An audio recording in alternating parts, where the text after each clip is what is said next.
Good morning. It's time for Two Guys on Sports. I'm Larry Hazel. I'm Dick Olson. Good morning, Larry. Welcome back. Well, it's good to be back here, back in Wisconsin. Nice trip out to Colorado. Just in time for the Clark County Fair. Yeah, just in time. That's a good thing or a bad thing, but we'll take it as it goes. The Clark County Fair going on. It fills up your plate the next few days. Yes, it does. We have permanent residents over there for the next 4 days in the WCCN radio tent, so be sure and stop by and say hi to us in there as we play some games, give away some prizes. The Clark County Fair going on. A lot of stuff going on in front of the grandstand all weekend.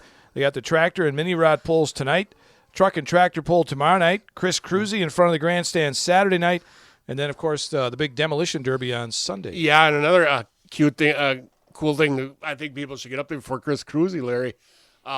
This past year, Randy Meyer, who was a Fair Board member, passed away. Yeah. Well, Randy's family and him, of course, have long been in the draft horse, but they are kind of famous in the state of Wisconsin for their 10-horse pyramid hitch. Okay. And they are going to be doing that in front of the grandstand before the Chris Cruzy show in memory of Randy. Wow, so that'll be a cool thing. But this pyramid hitch is very cool. 1, 2, 3, 4. That's how they're hitched, and it's kind of a really neat sight to see. So, is that going to be in front of the grandstand? Yes. Okay. Yep. All right. Before the at 6:00 before the Chris Cruzy show. So. Okay. All right. There you go. Something to check out as well at the Clark County Fair. Again, season pass for the fair is $15. 10 and over, $5 at the gate. 9 and under are free if you come in. And wristbands, by the way, are an advance sale at the Extension Office, Unity Bank, and Citizen State Bank of Loyal Neilsville branch. $20. Yeah.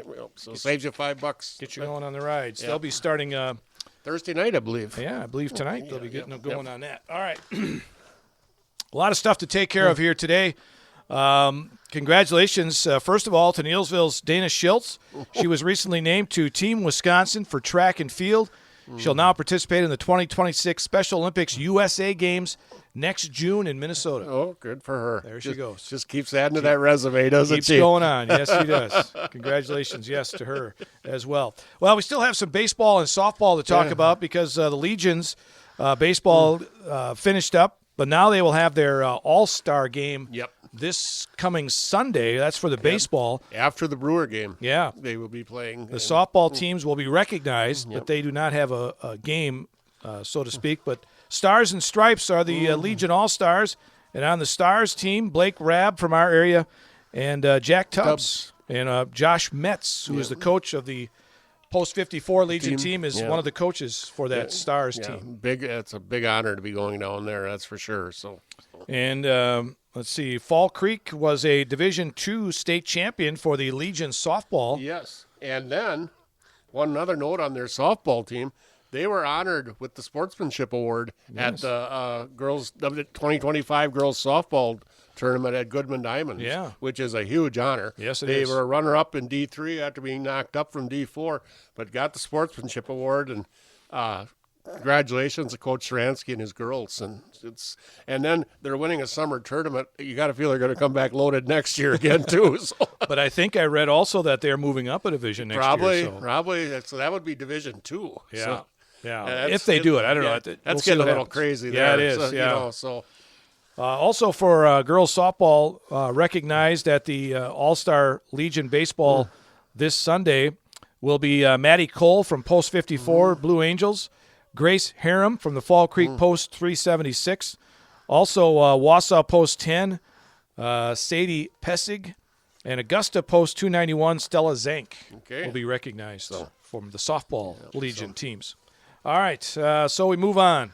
Yeah, now we're going to fall. We go into fall because football is coming up. Yeah. And there are some scrimmages on the way. Teams are already practicing, of course. They started this week. Yep, and then a week from Friday and Saturday, next week, they will be having scrimmages. Yes. There will be one in Neilsville next Saturday. A week from Saturday, I believe Black River Falls, Marathon. I'm not sure the others. Assumption and Loyal Greenwood. Yep, so are the other teams. That'll be a 10 a.m. scrimmage on the 16th in Neilsville. Some other teams that have scrimmages on Friday, August 15th. Stratford is at D.C. Everest. Auburndale is at Watoma. Medford, Regis, and Menominee are all at Edgar. Yeah. There's a good scrimmage. Colby is at Tomahawk. Spencer, Columbus, Abbotsford, Elk Mound, and Spring Valley are all at Stanley Boyd. Cadott is at Fall Creek, and Mosinee is also at that DC Everest scrimmage next Friday. Always interesting. You talk about the good teams like Stratford scrimmaging a D1 opponent. I think that's tremendous. And same thing with Edgar going over to Watoma, which is D3, D2 also. So that's how you get better. You betcha. Yeah, you bet. That's how you get better. One of the conferences, I know we talked about the Clorbell Conference, but another conference involving area teams is the Great Northern Conference, where Medford kind of ran away with it last year, but Mosinee is going to be tough this year. They are coming back with a loaded offense, and Medford has got to replace. I'm not sure if he was the top rusher in the state, but he's darn close, and that was Paxton Rothmeyer. I believe he had over 2,600 yards. They have to replace those yards with him. Yeah, and they have Evan Sarnecki, who is a two-way starter, the top returning rusher for Medford. But Mosinee, they've always got it going with their offense, and Trev Stoffel is their quarterback, and he is a very dual threat. He threw for 2,150 yards, ran for 683, accounted for 29 touchdowns, and he's also a top defensive player too, which is tremendous. And it was interesting. I was doing some work on him, Larry. His dad, Kyle Stoffel, who was the head coach at Mosinee, was a star at Auburndale. His mom, Melissa, was a 1994 graduate of Loyal High School. Really? She was Melissa Jadarsky of the Jadarsky family. Okay. And she was a tremendous athlete in high school also. So, the Jadarskys. So, you bet. So it's but he looks like he could be the top player in the Great Northern Conference this year. So Mosinee picked to be the top team there. Wausau East, how about them? They qualified for the postseason for the first time since 2012. Yeah, and it was only 2 or 3 years ago they were playing 8-man. Much like Auburndale did several years ago. They took a breath, went and played 8-man for a year, and of course when you do that, you don't have any postseason hopes because you can't. They built up their roster, came back in, and a couple years later, they're in the WI playoffs. So it's interesting. A Division I team going 8-man. Yeah, you don't see that very often. That's the only one. The only school that's comparable that's not. I've never seen anybody else that size do it, but Phillips, which has been normally a D6 school and even closer to D5, they've been playing 8-man, and actually they've been co-oping up there, so they must really have trouble with enrollment too. Okay. So. Well. That's something that I think a lot of teams are finding. And it's going to get worse. It's not going to get better anytime sooner, Larry, probably. The rosters are either you co-op with somebody or you go to 8-man. Yeah, absolutely. But you do something to get it going. All right. I noticed you have the enrollment numbers for divisions, and we kind of talked a little bit before we went on the air. Yeah, we have hardly no D7 representation. That's remarkable. And we talk about 8-man, and that's the thing right there. We do have some co-ops, Loyal Greenwood, a few things like that, but with Edgar getting bumped up into D6 this year because of all back-to-back championships, that leaves Assumption and Rosholt and Pacelli as the only area teams that are in D7, and the only one a year from now we'll be talking about probably is Pacelli, because both Assumption and Rosholt have been talking about going into 8-man also. All right. I think I saw Neillsville Granton was a Division 6. Yes, they are the second school in D6. Yeah, so they're behind, a high D6. Yeah, behind Cambria. Yeah. Okay. One other high school note, Larry. Yeah. And I picked this up the other day. This year, for the first time ever, Eau Claire North and Eau Claire Memorial will have their own home fields this year.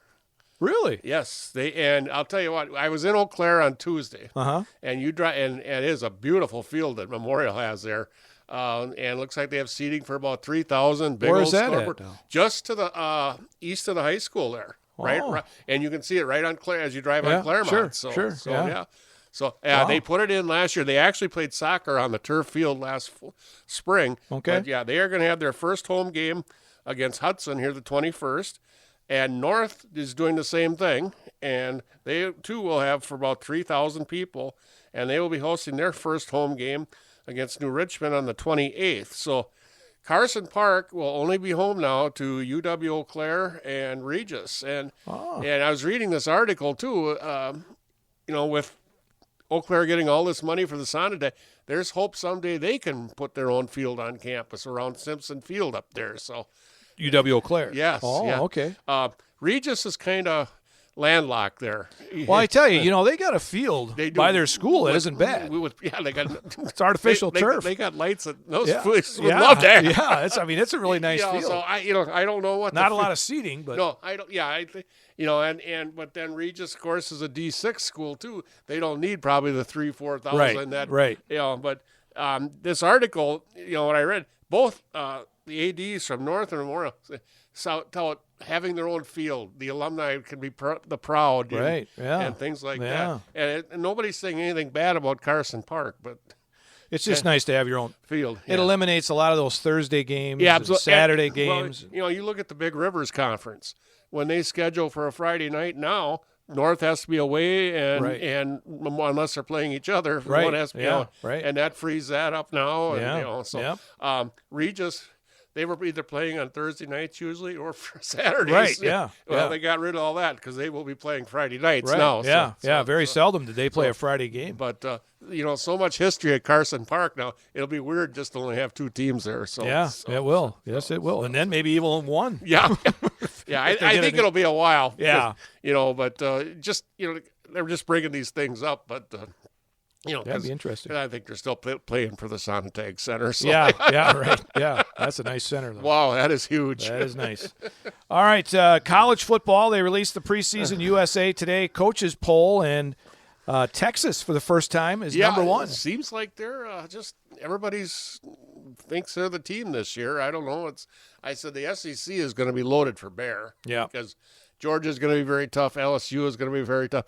I would think Alabama is going to be very good also. So, we'll see. But only Georgia is a team ranked in the top 5 from the SEC. But they do have 9 teams in the preseason coaches poll. So. Yeah, so it's a loaded. And, of course, with the way they've done these conferences now, Larry, it's inevitable that somebody from the SEC, probably 2 teams from the SEC, are going to be into the playoffs. Yes. Well, it's going to be interesting the first week because Texas, the number 1 team, plays the number 2 team, Ohio State. Yeah, that's a made-for-TV beauty, isn't it? And Arch Manning, the quarterback for Texas, is the early Heisman Trophy candidate. Yeah, they're already talking. The Cleveland Browns are talking about making him the first draft. Yeah, I mean they got 5 quarterbacks on their roster now. They drafted 2 this year. I don't know what they're doing. Some organizations are.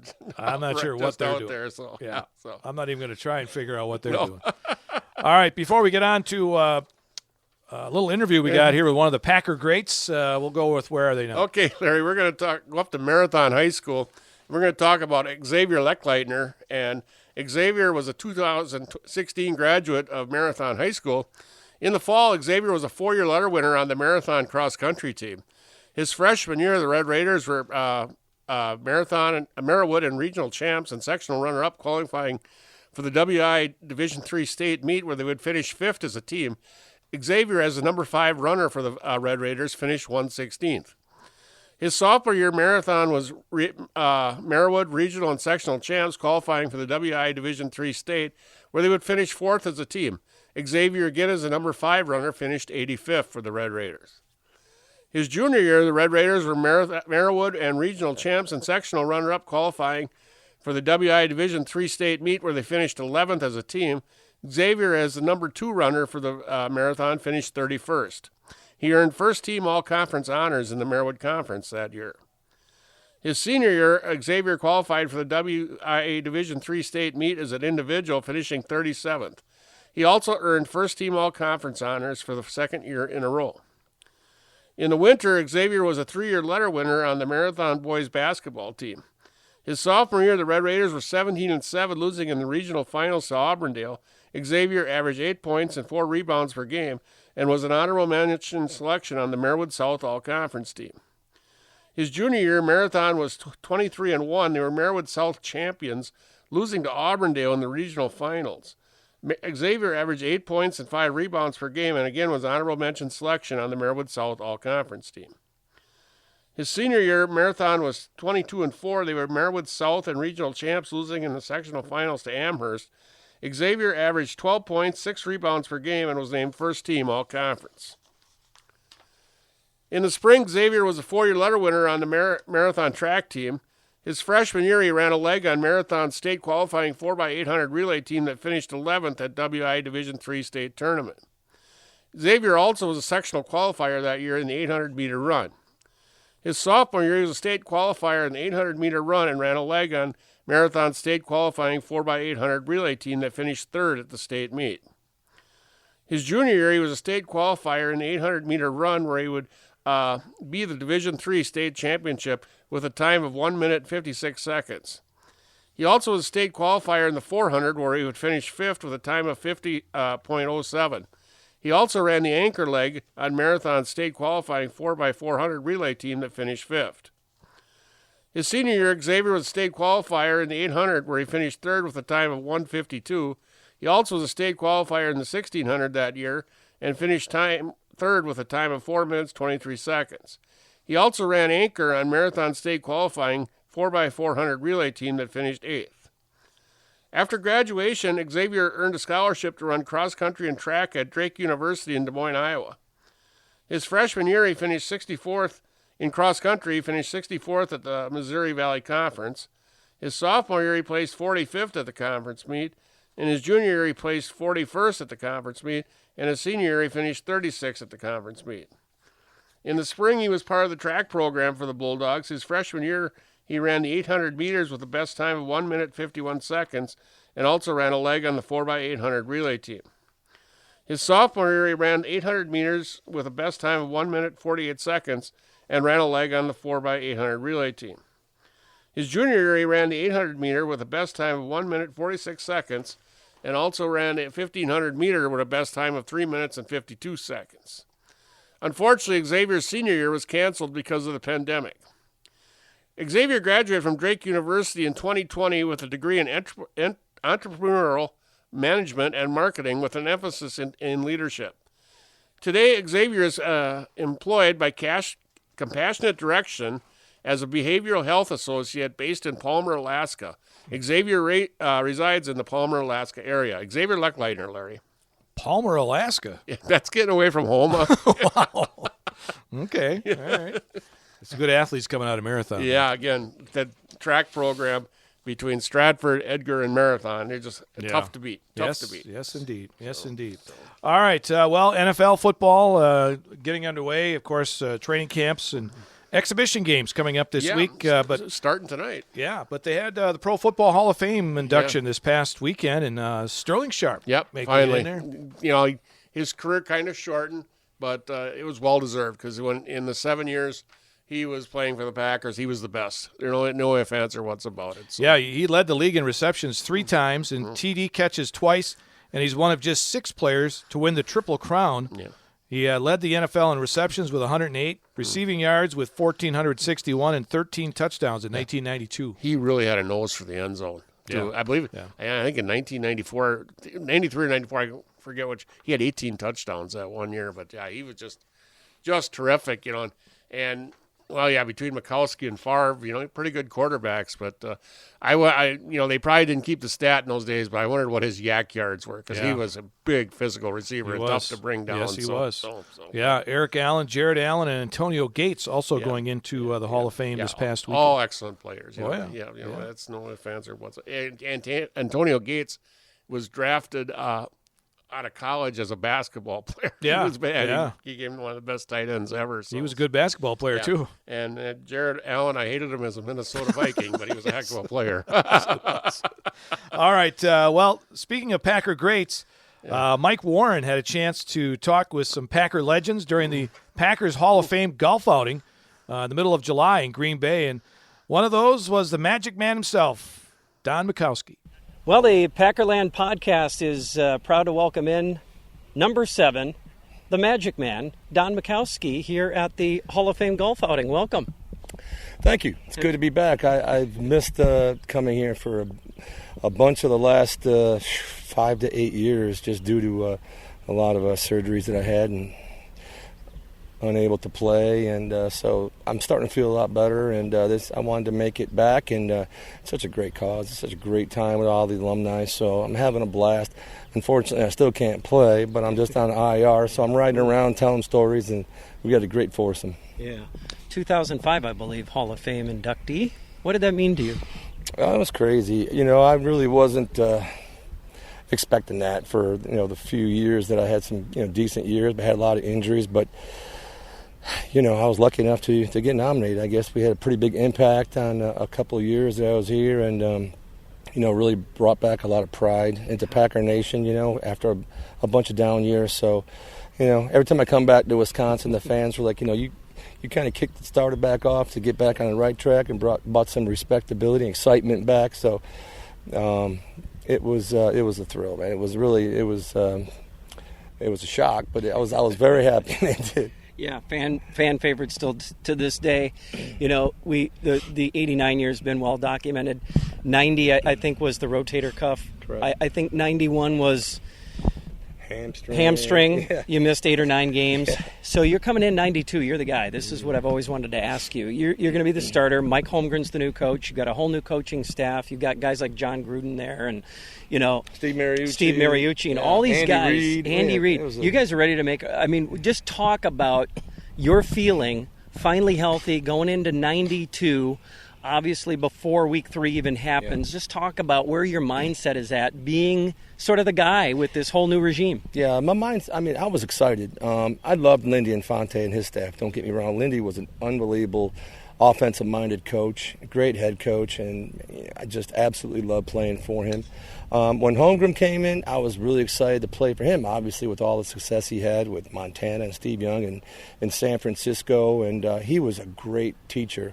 And but the thing is, I was excited to start with the West Coast offense that year in 92, but let me tell you, it was really, really difficult to learn it, and the team really didn't understand it, I don't think, till like midway through the season. Unfortunately, the third game is when I got hurt. So we were just trying to figure ourselves out in the first couple games, and then, even in the third game when I got hurt and then Brett took over, I mean, it was hard for him, too, It was hard for me as a 6-year vet, learning all the terminology and the formations and the motions and, all the different audibles and calls. It was a lot. And, so he struggled quite a bit in the beginning, too. But by the half of the year, mid-year, he started playing a lot better. The team started playing a lot better. And unfortunately, I, never got another chance to get back out there and play for Mike. But I really liked him as a coach. And then it would have been cool. Mariucci was a great quarterback coach, Gruden, Andy Reid. It was a fun year, even though, I was just there supporting Brett once I got hurt. Yeah. The game we remember, the instant replay game, that stands out to a lot of fans. Your guy, Sterling Sharp, is a Hall of Famer. Yeah. What is that? Just talk about your reaction to that news. Man, I was so happy for him because he's obviously qualified. I mean, unfortunately, he got hurt, after his 7th year or during his 7th year. But he had 7 great years, and he definitely has the numbers and definitely the skill. I mean, he was an unbelievable receiver, and I'm so glad that he got elected and is going to be inducted this August or end of July. And I'm going to be there. Of course, I'm going to be there supporting him, and of course, Brett will be there. So I already texted Sterling, told him I'm going to be there, and he's like, man, it means a lot, because we had 5 great years together, and he's something else. He was great. On and off the field, he's just a good dude. You weren't too bad yourself, number 7. Thank you very much. I appreciate y'all. Appreciate you stopping by. That's okay. The Magic Man, number 7, Don Majkowski, at the Packer Hall of Fame golf outing here in Green Bay. That's Mike Warren talking with Don Majkowski. In 1977, he was drafted. David Whitehurst. That was Whitehurst. I'm sorry. You're talking about David. Yeah, I'm talking about Whitehurst. But Majkowski, but still, that was a while ago. He was. And it's funny when you talk about Majkowski. He was a 10th round pick from Virginia in 1987. Whitehurst was an 8th round pick in 1977 from Furman. In today's situation, neither one would have been drafted because you only go 7 rounds. That's right. Neither one would have been drafted. Wow. And they both ended up starting their rookie years. I mean, Majkowski probably earned the job because there wasn't much. You had, I think, Randy Wright. Yeah, there wasn't much there. But Lynn Dickey broke his leg terribly in the middle of the season. And Whitehurst got thrown in on a Monday. His first game was a Monday night game against Washington Redskins. Oh, okay. On national TV. Wow. And the Redskins are good back then. Very good. and they only lost 10-9. I think he was 12 of 24. But, he was okay. I mean, he wasn't the greatest quarterback in the world. But in 77, they didn't have much talent around him. in 78, Turdell Middleton came around as a running back, and then they drafted James Lofton. So in 78 they took off. They were 6-1 and 7-2, but then the schedule got a little tough. Yeah, but Majkowski, it's kind of ironic that he was out because he went out and then Favre came in and Majkowski never got back in. Nope, never again. Never again. Yeah, because that was in the third or fourth game of the season. Whatever happened to him then? He went to Detroit for a while. He was at Detroit and Indianapolis. Okay. Well, first he went to Indianapolis. That's where Lindy Infante was. Okay. And then he ended up in Detroit. I remember him playing one game against I guess the I Packers. never really followed him after he left. But I don't think he ever really, he went out with the Packers. I believe it was in 90. He got hurt with his shoulder, and he never, ever really totally recovered from that. Yeah. You just don't, and he muddled through it in 91, but he wasn't very good. And Holmgren was giving him a chance. Holmgren's offense a little more built for him, more short passes and stuff. But then he got hurt in that third game against Cincinnati, and that was the history. game. Yeah, the rest was history. Yeah, never came back in there. But he had that great game against Chicago. And Chicago still has an asterisk about that. Yeah. Well, I tell you, it was close. It was close, but whether or not he was over the line of scrimmage. Yeah, you see that replay, and there again, you talk about Sterling Sharp's strength. Probably got him over the goal line good enough. So. All right, Packers got their first preseason game this Saturday night against the Jets. Yeah. And it's the first time, I can't believe this, the first time since 2021 that they played at home in their first preseason game. Yeah, usually they're on the road. It seems like, I wonder why that is. I don't know. Usually, it's been a long time. I knew that, wow. So. And then they go to Indianapolis, and they have an actual joint practice. Okay. Check that against the Seahawks. Wait a minute, where am I going here? Yeah, Indianapolis. Okay. They're in Indianapolis next week. Yeah, they have a joint practice with them, and then they play them. I wasn't going to be no help because I haven't looked at the schedule beyond this Saturday. No, then it's the Seahawks, the final preseason game. I was looking too far ahead. Yeah, they did. I think they did joints with the Jets last year because Robert Saleh was the coach for the Jets, and but of course he's long gone. But it'll be interesting, and so we'll see. I don't expect to see many starters playing Saturday night. Usually don't. But you look at the team, Larry. There's not a whole lot of jobs up for grabs, but there's some guys that are on the fence making this team that have been there before. Right. Yes, there is. And as you mentioned, the preseason gets underway tonight. There are a couple of games on the NFL Network, which, by the way, got bought out by ESPN. I said. Wow, I said, what are they going to? Are they going to be a streaming service or what? I don't know. I don't know how they're working. If they're just, are they just going to own them and it's still going to be the NFL Network? Yeah, I don't know, but it's hard to say. But Indianapolis at Baltimore tonight, Cincinnati at Philadelphia, and Las Vegas at Seattle. So the Baltimore and Seattle games are on the NFL Network. Yeah. Then tomorrow you got a couple of games, and then.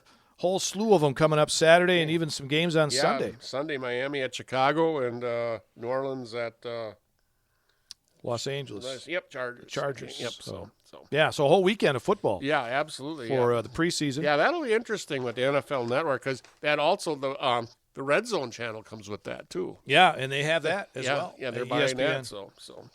Well, they got the money, I guess. I guess. As long as people start keeping going to Disney.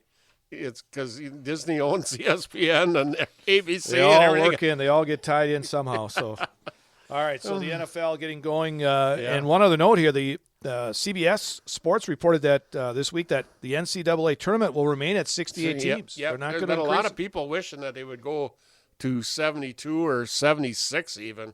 And I think they've got it right now, Larry. In my mind, I think it is. They do it over 3 weekends, and it works out perfectly. The 4 lead-in games, I can live with that. But I was always a fan just of the perfect 64 because you had people complaining we didn't get in, and so we got people complaining no matter what. Yeah, you could put 120 teams in it, and somebody's going to get left out and be mad about it. So. Yes, it is. Yeah. All right. Anything else you got here? We got about 30 seconds before. Brewers' best 60-game stretch in team history, 44-16. They are unbelievable right now. And they lead the MLB with 126 run differential. Maybe so what? after the first 4 games against the Yankees and Royals, they were minus 32. So, they've come a long ways. Since then, they've been 158 plus 158, doing good. Host the Mets Friday and Saturday, and Pittsburgh Monday through Wednesday next week. All right, there you go. Enjoy the Clark County Fair if you can. Get over and visit us in the WCCN radio tent. That's Two Guys on Sports for this week. I'm Larry Hazen. I'm Dick Olson. We'll talk to you again next week.